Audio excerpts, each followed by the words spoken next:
Boxing News 24 search primary menu skip to content. Eddie Hearn wants fans to forget about the Anthony Joshua vs Tyson Fury fight for now because AJ and Matchroom's focus is now on Oleksandr Usyk. WBC heavyweight champion Fury, 30-1, 21 kos, also has a potential banana skin in the form of former WBC champion Deontay Wilder, who he's facing on July 24. It's not a guaranteed certainty that Fury will win that fight against Deontay, January 1st, 42-41 kos, who has a new coach and is out for revenge. If Wilder upsets Fury, it could be Joshua Wilder that takes place in December in Saudi Arabia. That'll be the next move if Joshua wins his fight against Usyk. Hearn feels that IBF/WBA/WBO heavyweight champion Joshua, 24-1, 22 kos, has a tough fight ahead of him against WBO mandatory Usyk, 18-0, 13 kos. As one would expect, Hearn doesn't want Joshua to overlook him thinking about Fury and wind up losing.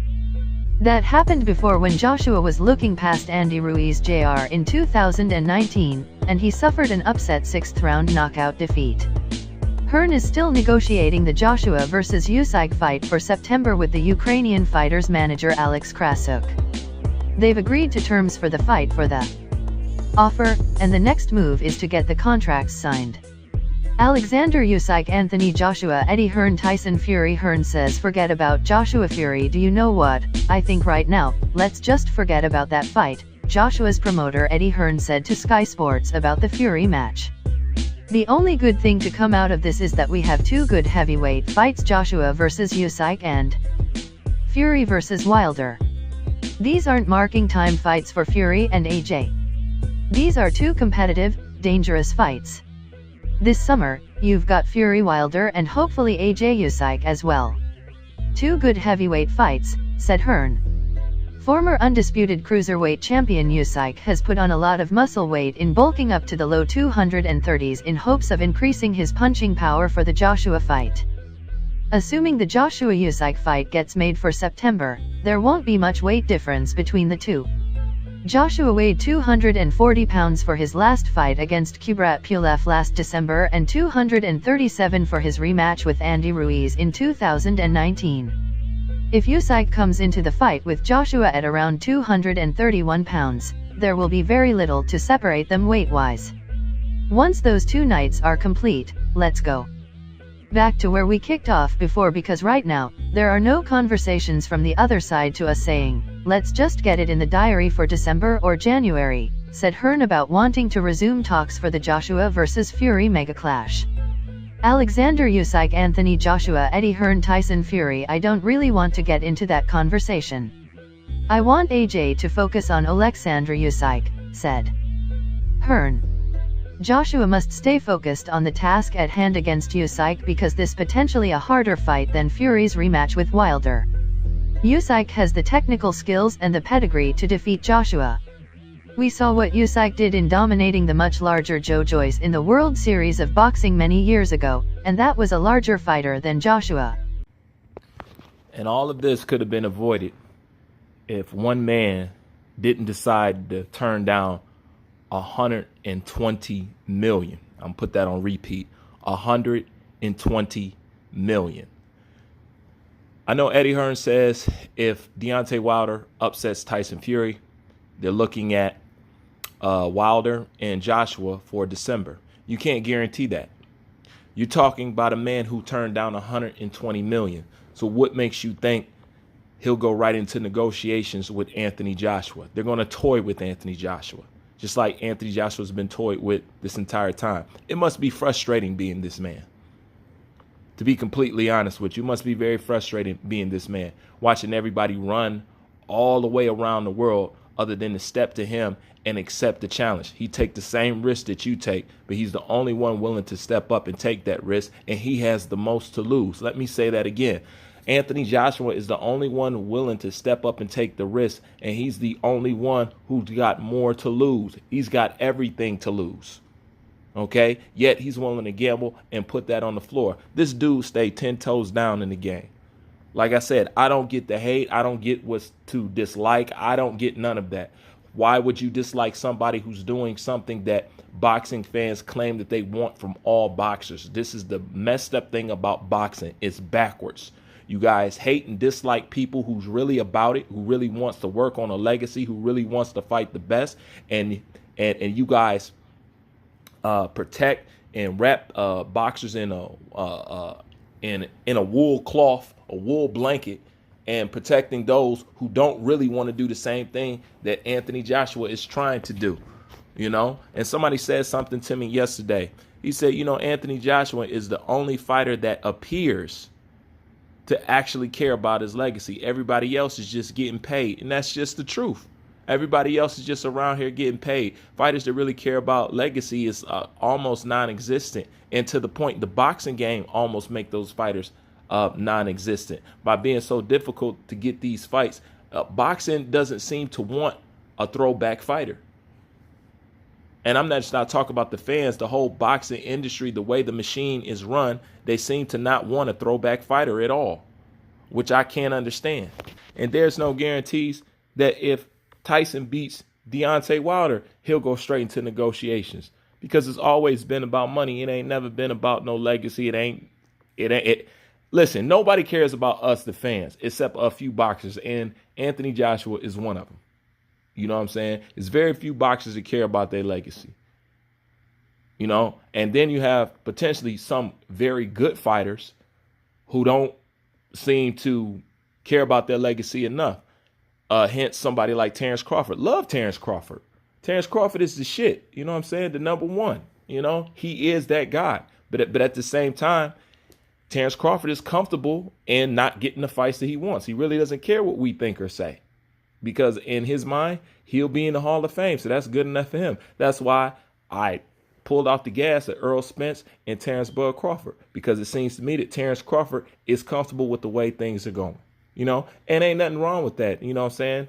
That's a man, and, you know, he could choose his path. I can't suggest or want something more than the person themselves, you know, but this is what's going on with boxing. Now, when it comes to Anthony Joshua fighting Usyk, yeah, I bet it does throw you off to be training and think you're going to kill one guy and then you got to go in there and fight a totally different guy. But I think it's an upside to this. Why? I think it only makes Anthony Joshua more ready for somebody like Fury. You can look at Usyk as being a prerequisite to fighting Tyson Fury. It's only going to help him out because, you know, Usyk got skills, you know what I'm saying? He can fight, you know what I'm saying? He's good with the hands. He's crafty, just like Tyson Fury. So in all actuality, it can help Anthony Joshua out great, tremendously, you know? Now, however, thinking that Oleksandr Usyk gives Anthony Joshua some competition, yes, he does. But one thing I can say about this, I was a little bit overzealous with Usyk. Meaning Usyk is not as good as I thought that he was. Once I paid a closer attention to him, Usyk is a good fighter. But one thing about Usyk, he gets hit too much. He really does. But I do also understand that Usyk is not afraid to get hit. And I do understand that Usyk is willing to take a hit to get a hit.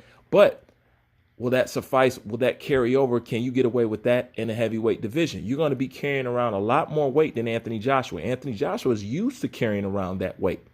Okay, Usyk is not. So you're going to be a lot more slower, a lot more fatigued, and you're not going to have the reflexes that you think you're going to have because you have to adjust to that weight.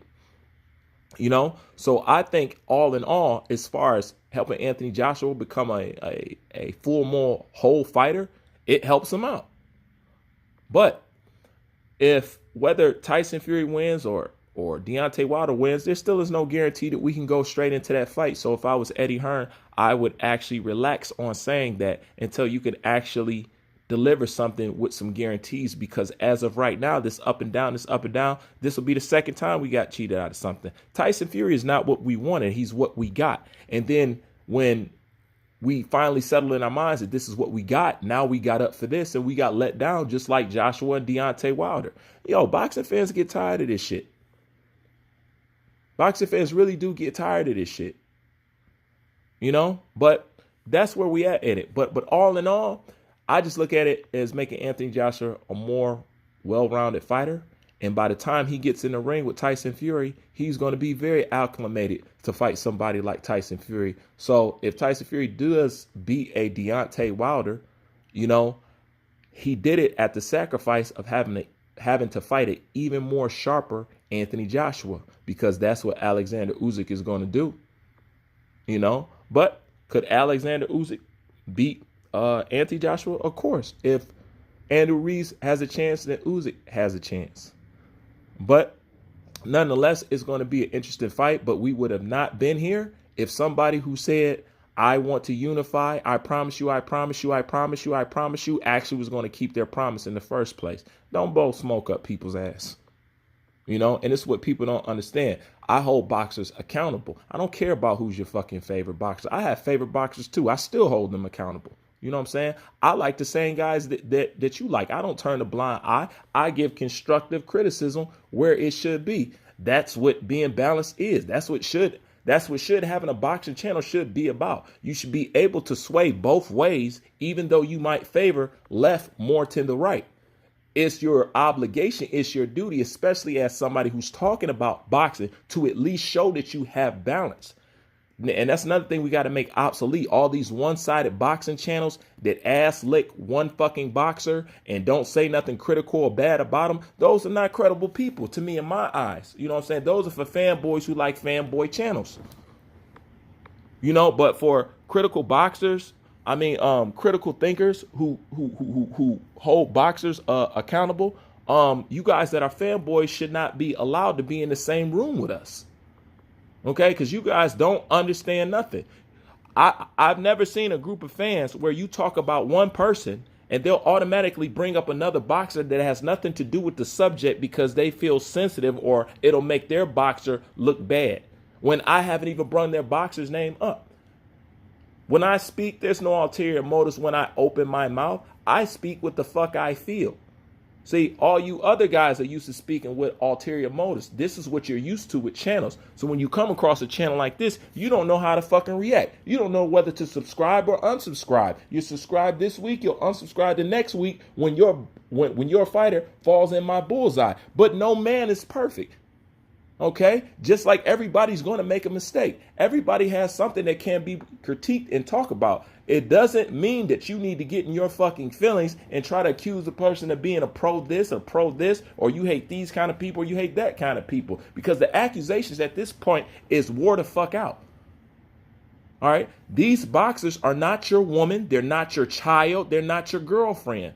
OK, they don't pay none of your bills. They don't do nothing for you. They don't put no food on your table. They don't hug you at night. They don't come kiss you goodbye when they go to work. They don't do none of that. So why are you putting all your feelings into them like you're dating these people? It doesn't make no sense. But for right now, that's my thoughts on it. Leave your thoughts in the comment section. Bruce Vane, one and only. I'm out.